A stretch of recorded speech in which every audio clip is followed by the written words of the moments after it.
If Hollywood was writing this for one of those first responder shows, all the first responders that I know would be rolling their eyes at the circumstances that happened.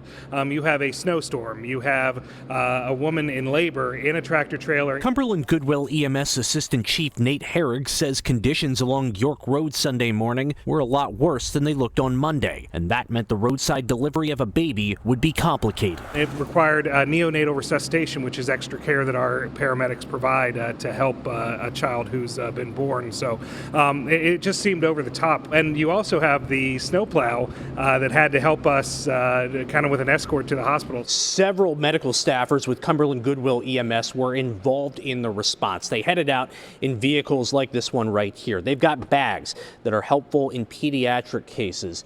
And when they're dealing with a baby birth, they're trying to make sure that baby gets warmed up and stimulated, essentially breathing on their own. Okay, yeah, we train for it, but it's not something people encounter a lot. But when you factor in all the other things that made this rescue a challenge, it just really goes to show the preparedness that all these first responders have. Cumberland Goodwill credited Citizens Fire Company Number 1 in helping them arrive at a hospital. In Carlisle, Tom Lehman, WGAL News 8.